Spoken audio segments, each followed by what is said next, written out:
Yep. Great, thank you. So I'll call the meeting to order. A, reading of the minutes of the proceedings of the previous committee unless waived. Is there a motion? I have to do a roll call first. Oh, I'm sorry. Yeah, roll call in the beginning for attendance. Yes. Go ahead. Yep. Legislators Burtis, Yes. May,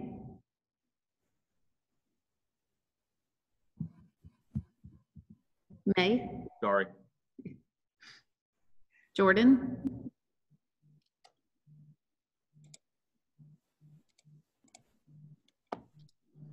Rowley, Here.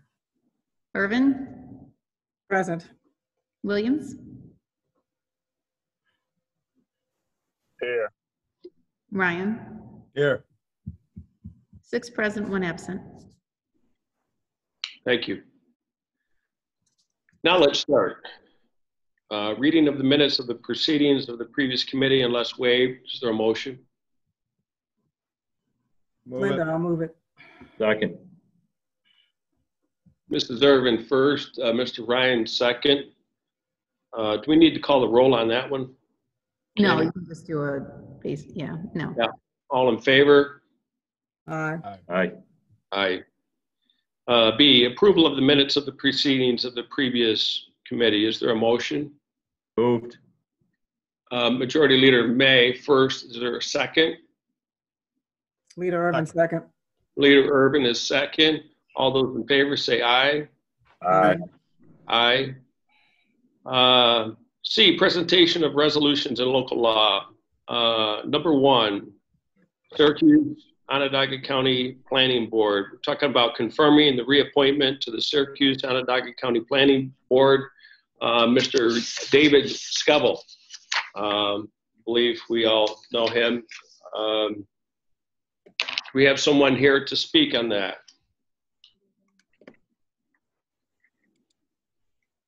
Okay.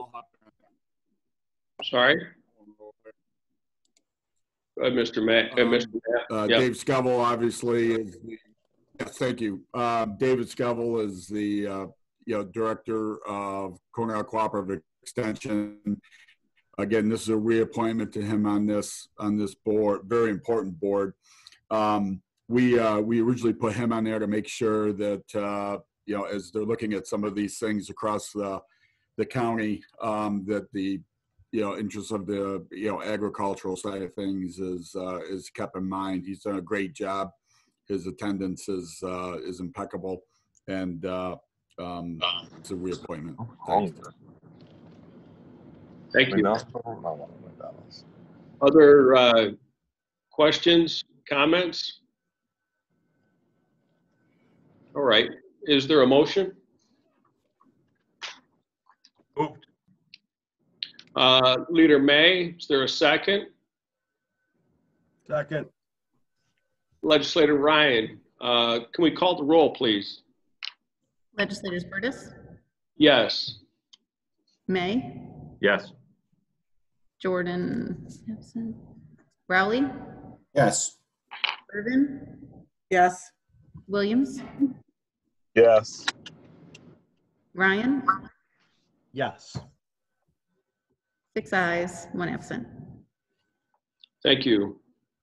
Casey, so you know. What's that, Jamie? Casey on? Yes. Very good. Thank you. Number 2, Human Rights Commission, confirming appointments to the Onondaga County Syracuse Commission on Human Rights. You see all the appointments listed here. We also have resumes for each individual listed.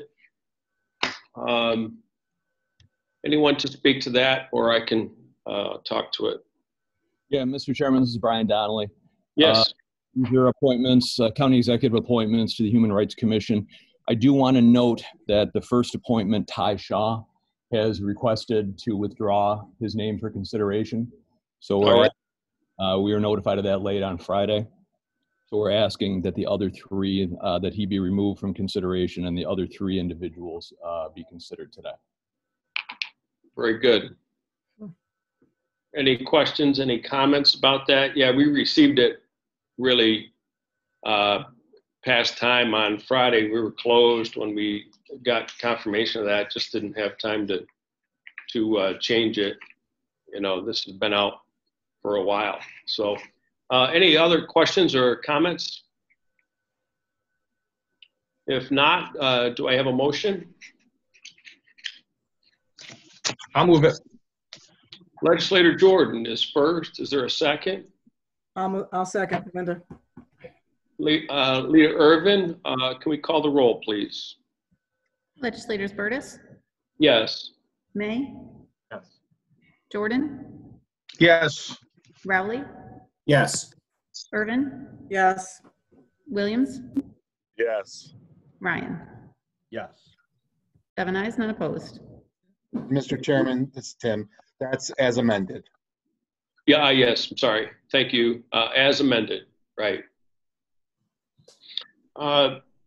3, Water Environment Protection, a resolution adopting an amended schedule of sewer rents for the Onondaga County Sanitary District.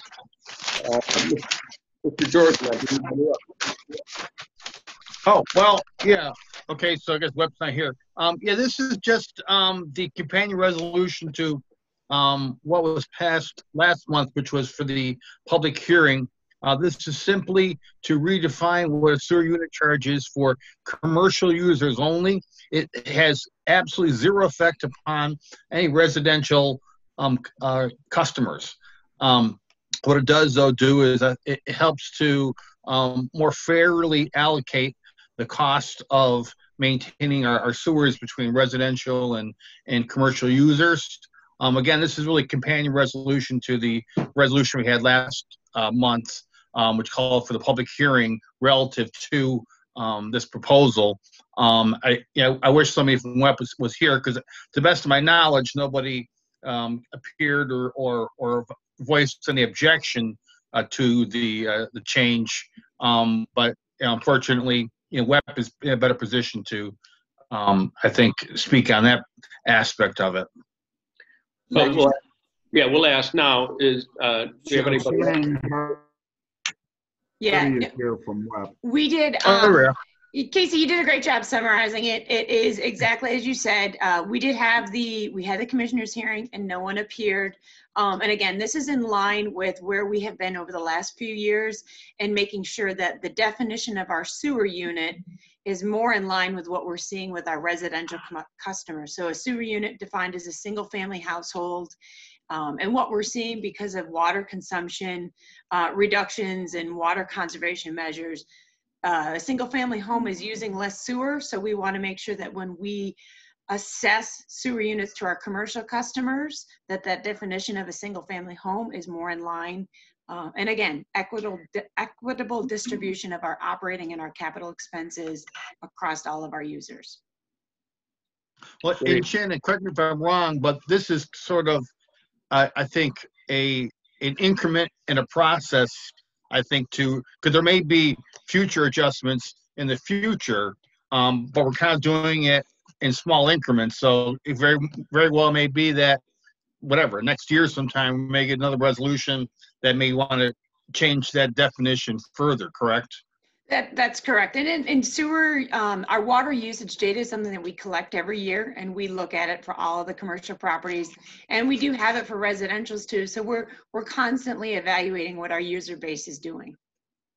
And I understand that other areas throughout the country, their definition of a sewer unit charge is much lower than even what we're proposing here. It's more probably around 70 or 80,000 gallons, correct? Correct. Yeah. Correct. Thank you for that. Other questions or comments? If there's none, could I have a motion? I'll move it. Legislator Jordan is first. Is there a second? Second, Mr. Chairman. Legislator Rowley is second. Could we call the roll, please? Legislators Burtis, Yes. May, Yes. Jordan, Yes. Rowley, Yes. Irvin, Yes. Williams, Yes. Ryan? Yes. 7 ayes, none opposed. Very good, thank you. Moving on to number 4, county clerk and mortgage tax apportionment. Do we have someone here to speak to that, or I can?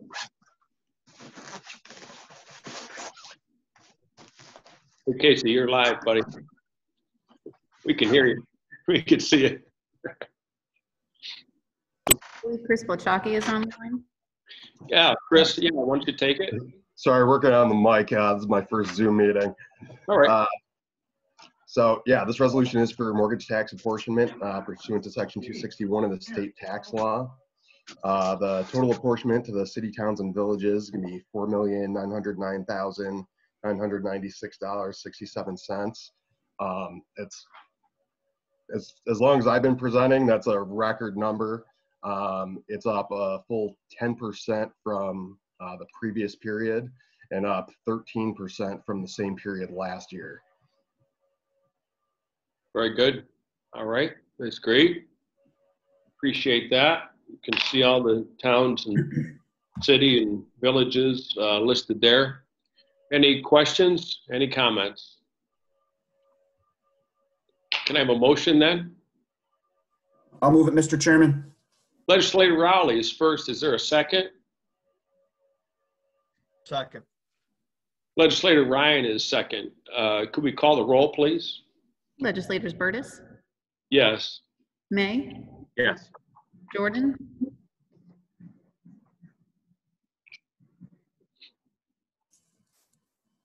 Jordan, Yes, I'm sorry, I was muted.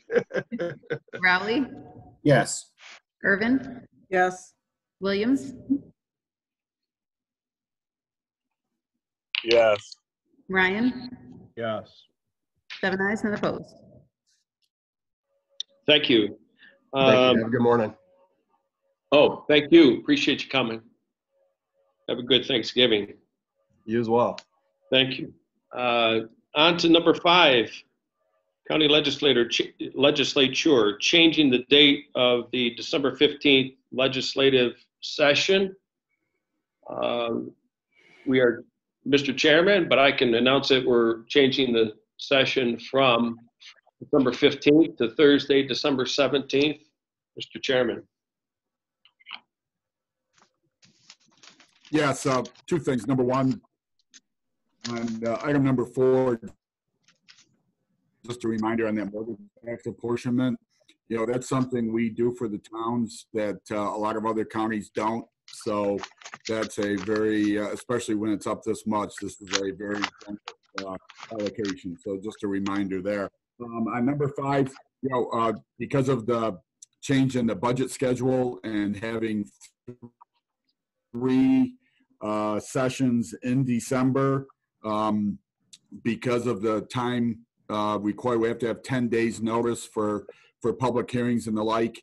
And as it sits right now, with it being on the 15th, we wouldn't have that proper notification. So that's why we're pushing it back for 17. Great, thank you. Any other questions, comments? If none, ask for a motion. I'll move it, Mr. Chairman. I'll say Leader May first and Legislator Rowley second. Could we call the roll, please? Legislators Burtis, Yes. May, Yes. Jordan, Yes. Rowley, Yes. Irvin, Yes. Williams, Yes. Ryan, Yes. 7 ayes, none opposed. Thank you. Moving on to number 6, we've listed as miscellaneous. This was brought to us later in the day. But A is authorizing the acquisition of tax delinquent property known as Shoppingtown and located in the town of DeWitt, authorizing execution of agreements and documents pursuant to court proceedings regarding said property and amending resolution number 114-2018. Mr. Chairman.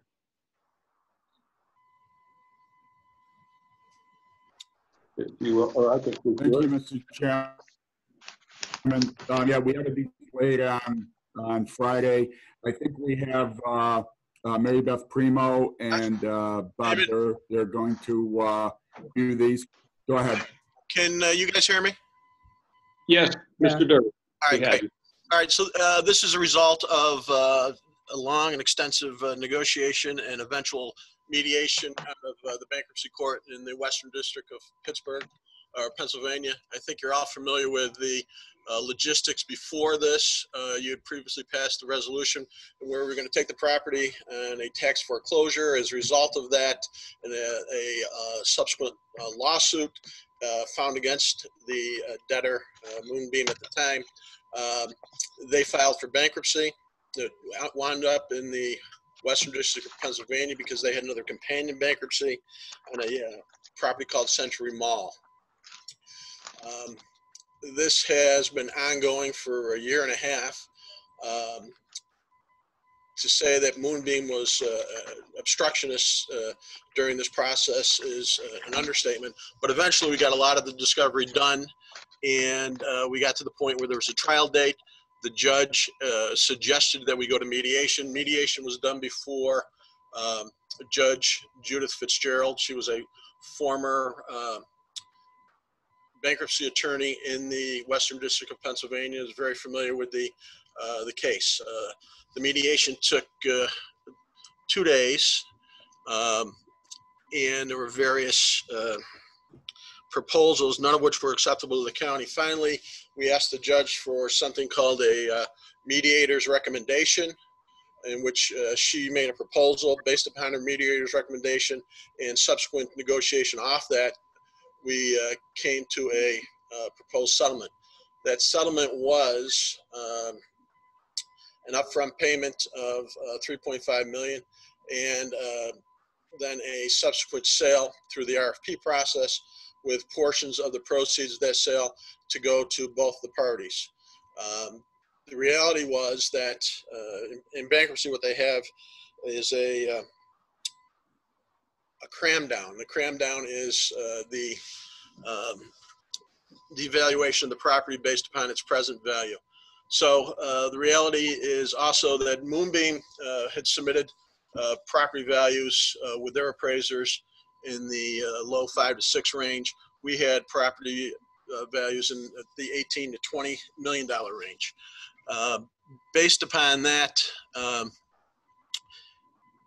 it was concluded that the best the county could possibly hope for in a cram down would be a $7 to $7.5 million payment from Moonbeam, and Moonbeam would then retain the property. And when I say Moonbeam, they sold it to a subsequent entity, which in actuality was controlled by Moonbeam.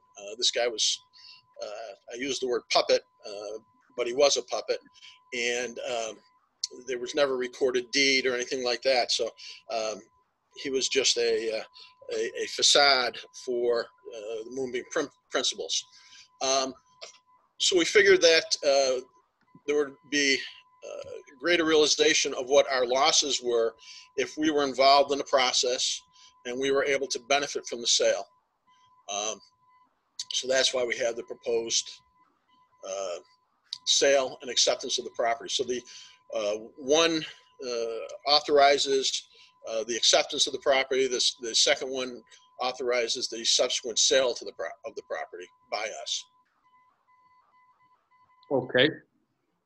Thank you. So, yeah, so the first is a resolution about the process, and B is a local law talking about the sale at the end, right? That's correct. All right. Questions, comments? Mr. Chairman, Yes, Legislator Rowley.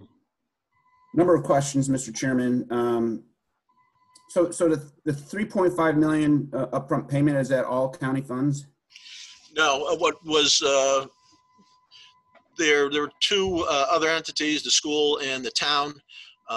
What was agreed upon that the school and the town would come up with $750,000 of that. That was a settlement of their reimbursement amount. So the reimbursement amount was a total of just about 1.2 million. They had those funds available, the 750. So we agreed to take that and apply it towards the initial payment. And there was a remainderment of approximately 400,000, maybe a little bit less, that we agreed to take payment over 4 years at an annual interest rate of, I think it was either 2.5 or 2.8%, to fulfill their obligation as far as the reimbursement goes. And the remaining payment from the county doesn't require an appropriation or any other action by the county ledge? Correct. What are our losses right now? Is that documented? No, it's estimated. And I just want to give this one caveat. We don't have a final order from the bankruptcy court, and we don't have a final order from Judge Greenwood's court. But the proposed stipulation would be a total valuation of the property, an assessment of 18 million. And the reason for that is just to give the property a number for any subsequent purchaser, and to use that as a base to calculate taxes owed and reimbursements owed. So, Jim, I forgot your question. I'm sorry. No. What our losses were. Our losses. Okay. Our losses, if we were to get full reimbursement, our losses were approximately 10.5 to $11 million. And that includes the 9.8 and subsequent taxes. And this is without a finding by any, that's on full valuation of 36 million. So that's without a finding of any court or any subsequent reduction of the basis for the payment of the taxes. So that would be the full loss to the county. Obviously, any finding by the court would be based upon a number lower than that 36 million. So what we estimated was 7.5 to 8 million with the county's reimbursement, based upon our best guesstimate as to what the bankruptcy court would do and possibly what Judge Greenwood would do. Okay, so I mean, the news reports indicated that, you know, the IDA was going to purchase the property, and these documents don't reflect that. I guess I'm confused. All right, so what we know is that the county is purchasing the property, and there's a couple different places it can go. We're still vetting what the best mechanism is to accept that property, but what we need to do is to make sure that we have the authority to do it, because we have to report to the bankruptcy court that this has been approved by the county, and their next report date, and this has to be finalized by the, I think, 16th of December. And besides the county, it also has to go through the boards of the school and the town. So we haven't come down with a final mechanism or best mechanism in which to park the property until we sell it. And we've got a lot of people working on that, but we didn't want to commit to a specific agency and then subsequently say, no, it's better to go through this agency. So until we're sure where we're going to park it, we just need to have the authority to accept it. Sorry about that. Hang on. Jim, do you mind if I ask for a clarification here? Yeah. On what Bob just said. Bob, so when you refer to mechanism, just for clarification, you're referring to, you know, the county, the LDC that was formed, I think it was earlier this year, or the IDA. Is that correct? That's absolutely correct. Okay, thanks. And so, Bob, if we do move it to the IDA or LDC, will it take further action from the county ledge to do that? No, not the way this is set up now, no. Okay, so I'm a little bit skeptical. You know, I think I spoke out about the county getting in the commercial real estate business before when we purchased property at the galleries and subsequently, you know, for the purpose of subsequently leasing it to another entity. I know that's not the case here, that, you know, we're trying to get back money that we're owed, but it's still in the umbrella of commercial real estate. Do we know what the carrying costs on this building will be on an ongoing basis, and how long we might have it in our possession? Any estimates on that?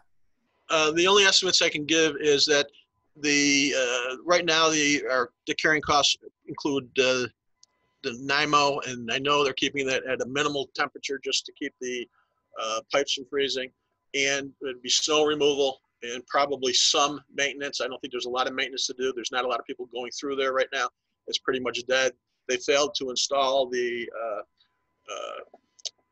air conditioning equipment to allow them to open under the governor's executive order. So that mall still can't be open because it does not have that equipment. So the carrying costs basically right now are going to be snow removal and probably some security. So an exact estimate I can't give you, but it's not going to be an operating facility. So it's not going to be as high as it could be. They're going to provide, hopefully, some documentation regarding carrying costs, but they've been very resistant in turning over any material regarding any of their carrying costs and lease, but that'll be part of the court-ordered stipulation. So we should have that, but I can't tell you exactly what it's going to be, but the good part of it this time of year will be snow removal. And as far as holding it, we're already drafting an RFP, and we plan to have that RFP out sometime shortly after the first of the year. That would be an RFP with a 60 to 90-day response time. And hopefully, I mean, in a perfect world, this property will be turned over to a private agency for development within, I'd say, a year to 18 months.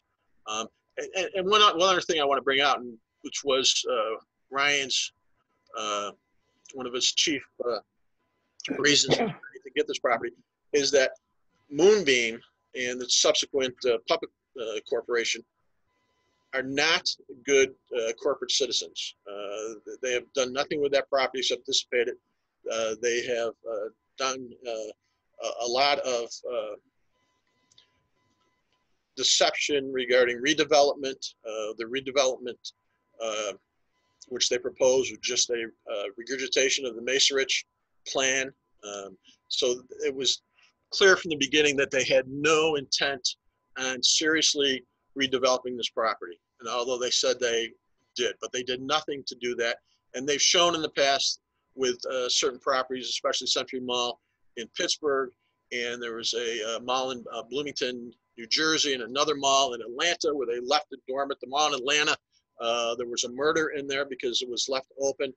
So they take these properties and I don't know what the genius is, if there's some tax benefit for this, but they do take fees out of it, management fees, and they just let the properties go. So it was thought that it's be in the best interest for Onondaga County and the town of DeWitt to get this out of their hands, to get it to a responsible developer, to get a development process that we have control over since we're doing the RFP, and we can make sure that whoever takes this is going to take it not only in their interest, as any developer would, but also in the interest of betterment of the community. So that based upon the realization that we would have not gotten back probably what we could get back or will realize in a sale, and the fact that we have control was the main reason why we took control of this property. All right, so you mentioned the RFP process. Will we have any role in awarding the RFP or consummating the sale or anything like that? Will the Ledge have any input at all? I can't. Do we need to act, I guess? Do you need to act on the RFP process? No. But okay. Obviously, the RFP process suggestions are open. Why we draft it, I guess, I would think anybody who comes in to develop that property is not going to develop it as a retail center, but it's going to be a hybrid mix of housing, probably medical offices, some limited retail, but it's going to be one of these, the new genre of development, urban development, where it encompasses many different types of uses. We think it's a great location. Other people thought it's a great location. We haven't solicited anything yet, but we've gotten people who are very interested in developing that property already. And we're going to do a nationwide search. And the people we've talked to are just local people who know about it. So it's a property that's going to develop a lot of interest. And based upon that interest, the county is going to realize, hopefully, more of a return than we would if we went through the bankruptcy court, and we can guarantee its future development.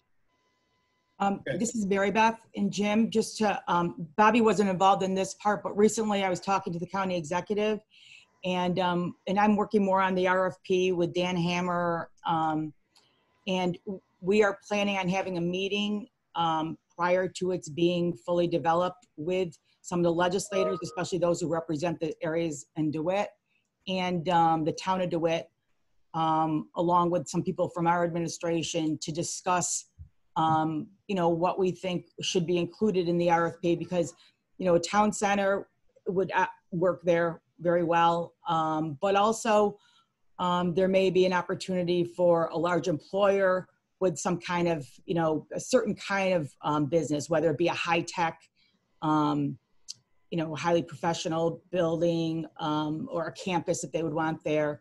Or some kind of corporate headquarters. I mean, there's a couple of different ways we can go. Certainly mixed use is something I think a lot of people would be excited about.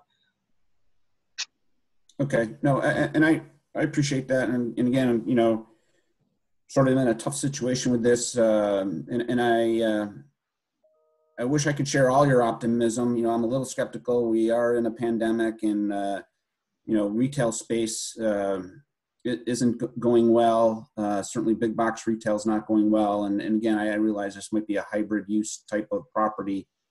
But,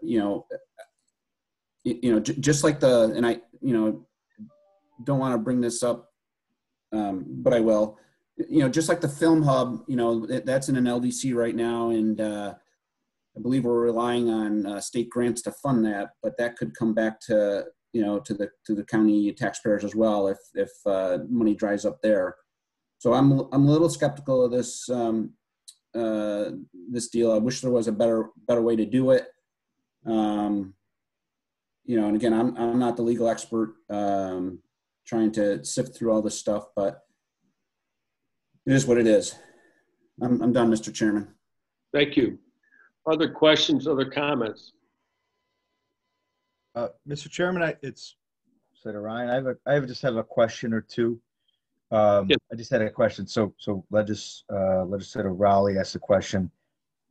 How much they owe us? So that was I thought I heard a number, maybe 10.5 or 11. Is that the in total of the taxes that we are owed? And when I say we, the county, the school district, and the town. Is that in total, or is there other things that they owe us other than, I don't think there's anything other than just taxes they owe us, right? Or how much do they owe us? That's correct. They just owe us taxes, and the taxes are in the $10.5 to $11 million range, thereabouts. And that, once again, is based upon a full assessment value, which neither the court, and I think everybody who's been involved in this agrees that the current assessment of $36 million is overly high, and both courts, if it went further, it would be inevitable that they would reduce the assessment number, thereby reducing that tax owed number. And it was thought that under a reasonable scenario in the bankruptcy court, the most the county could realize would be in the 7.5 to possibly $8 million range, but more than the 7.5 range as far as back taxes. And that would be through a payment of Moonbeam, and that would also leave them in control of the property. And that would mean that we could possibly be in the same situation in 3 years. It could also mean that if there was a cram down and Moonbeam didn't like it, they would appeal this, and this litigation could have gone on forever. And I'm going to refer to a case that our co-counsel had which was a case that lasted 20 years. Now, I'm not saying this would last 20 years, but there's a good possibility that this case could have lasted another 3 to 4 years, and we would have been in the same boat. We wouldn't have moved it. We would realize whatever a portion of what is actually owed us, but we'd still be dealing with the same people. We still would probably have the same empty shell and the same problems that we face right now. So right now, the county taxpayers are on the hook for $11 million. The Moonbeam owes us that we'll never get all of that. Oh, I wouldn't say that at all. Well, if they go back to court, right? So we go back to court. They fight the assessment, which you said will definitely get reduced, or more than likely. Correct. And the best case scenario, we get 7. But we're probably never going to get 7. They'll continue to fight that until we can. So the better situation. Listen, I'm just trying to understand this because we just got this on Friday, right? So I think I'm just talking through this here. So the better idea or the better proposal to solve this thing here and take it from Moonbeam would be to forgive all of that, and then we have to pay 3.5 to acquire it, and that would be done by OSIDA, right? Oh no, you said it wasn't. Or we have determined a mechanism. Okay. $3.5 million payment that have to be made initially. Now, I don't want to say we're forgiving anything. We have a very good chance to realize most, if not all, of our actual loss before a cram down and before a adjustment of the assessment based upon a sale. Depending, we're going to put the sale out, and if we realize a sale anything over probably 12 million on the property, we've got a good chance to get most of our money back, and so we'll be in far better shape than. But a sale would be the county acquiring the property, and then we put it out for an RFP, and then somebody takes it from us, and we anticipate selling that for much, much, much, much, much more than 3.5 million. So the profits of that sale would then offset what Moonbeam currently owes us, the taxpayers. Is that how I'm hearing this? That's correct. Okay. Other questions, comments from Mr. Chairman? Yes, Leader May. Thank you. I think some really good questions were asked. I think we all know that this is coming at us very quickly. Lots of information. Certain things are still a little uncertain. I think the main thing associated, and I should stop right there and just say, I think this is great.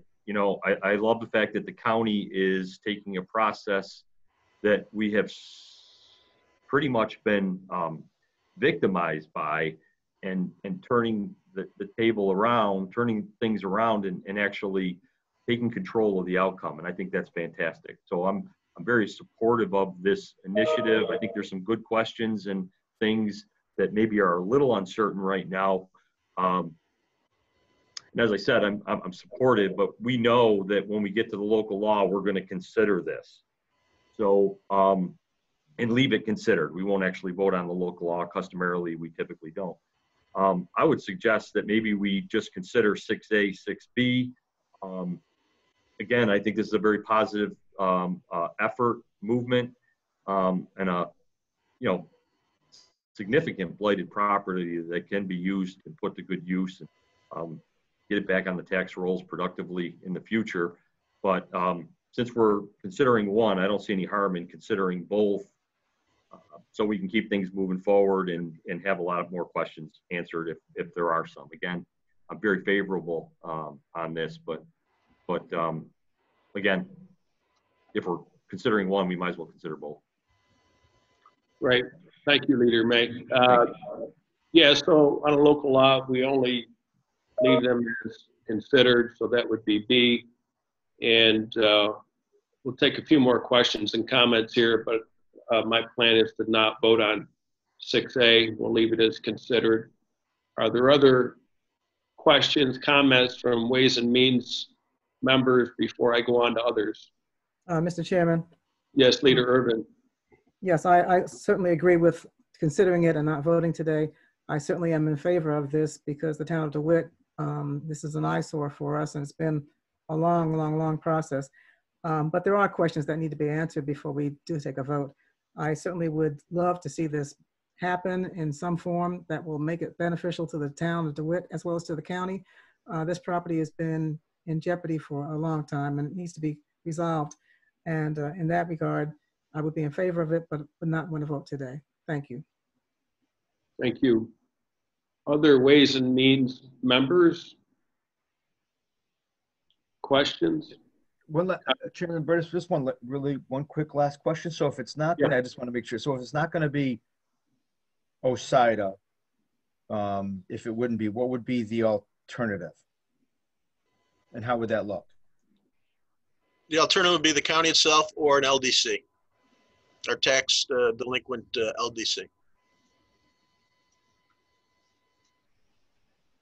Okay. Thank you. Yep. Great. Legislator Chase, do you have a question, comment? I do. In our conversation with Ryan, he said that in the period while we had, if we proceeded with this, if we had control and nobody had bought it yet, one of his thoughts was that we could use this for a place that we could do mass vaccinations.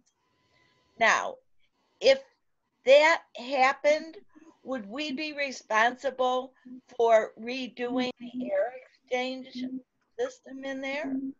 No, we wouldn't, because it would not be used as a commercial property. You know, that's a requirement for malls and shopping centers by the government. It does not include a clinic type setting. Perfect. Thank you. Thank you. Anything else before we finish up? Mr. Chairman, this is Legislator Bill Kinney.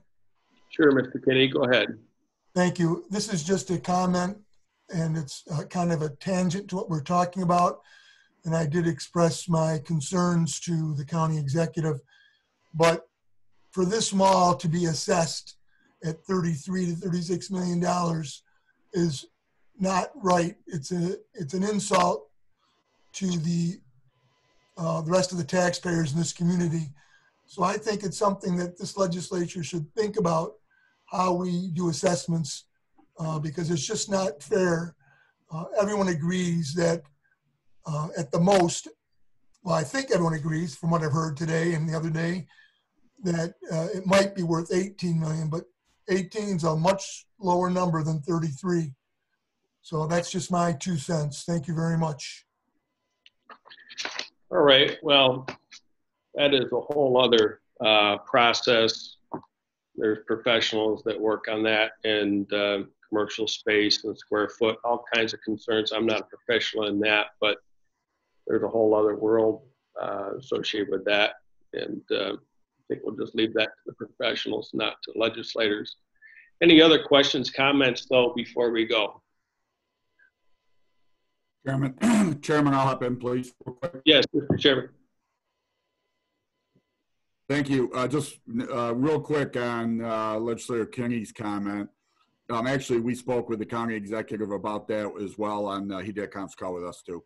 And you know, we're actually operating under state law here, you know, which says that the towns do the assessment, and we've been pleading with the town of DeWitt for years to lower the assessment on this, but unfortunately, there's no incentive for the town of DeWitt to lower it because we make them whole. We pay them. So there is, we're working through the Association of Counties on maybe some kind of an amendment to the state law that oversees the counties a little bit of say here, so that in a situation like this where, yeah, obviously this thing is way over assessed, that there can be some kind of negotiation or some kind of conversation. But so that being said, I agree 100% with you, Legislator Kinney. This it should have been resolved a long time ago. Anyway, on what the matter at hand, though, again, this is a very, very, very strategic property in the town of DeWitt, but for the county as well. The properties around this facility are going gangbusters. You can barely find a parking spot in these places around it, while this place sits there idle. The main goal of any of this is to get this away from Moonbeam. Any scenario that leaves Moonbeam with possession of this property is a failure. We have to get that away. Now, the prospect of paying Moonbeam a nickel nauseates me. However, if that's what it takes to get the property away from them, so that this thing can be moved to its full potential, we unfortunately we have to work through the system and do what we can do. But that's any scenario. Even if we get paid right now, it's kind of like Bob Durr said. We could get our money in the short term, maybe some of it, but if it leaves Moonbeam in charge, we're just going to be right back at this in a few years, and the property's just going to be sitting there with rain coming inside and deteriorating. So I agree we shouldn't vote on this today, but more to follow in the next few days. But this is a good deal for the county. It's a good deal for the town of DeWitt, and it's definitely a good deal for the JD School District. Winners and losers here. Thank you, Mr. Chairman. Anything else before we go? Mr. Chairman, one quick question, just to be complete and make sure it's clear. Once the county takes possession of this property, it becomes tax exempt, correct? It becomes tax exempt as of the next levy date. So there will be some immediate tax liability. That's I've got a meeting on that this morning because the school district and the town had waived what they call an admin fee, which is costs which occur after the bankruptcy. So we've come to a compromise on that. I can't give you the exact numbers, but yes, there will be some tax liabilities until I believe it'll be March when the new levies are set. Thank you. Thank you. I just want to clarify one thing. We say Moonbeam, and in reality it is Moonbeam, but the suits are Shoppingtown LLC, which is held by this man called Skylar Roth, who is actually, in my consideration, the puppet of Moonbeam. So just for clarification's sake, it's not Moonbeam, it's Shoppingtown LLC, but in reality, they're probably one and the same because I'm sure Moonbeam's making a call on this, but I just want to clarify that. Thank you, Mr. Durr. With that, is there a motion to adjourn? So moved. Legislative Rowley, thank you. Is there a second? I'll second. Thank you. All those in favor, say aye. Aye. Aye. Aye. Aye. Thank you. We're adjourned. Thank you, everybody, for coming. Bye, everybody. Have a good Bye. Chairman. Have a good Thanksgiving.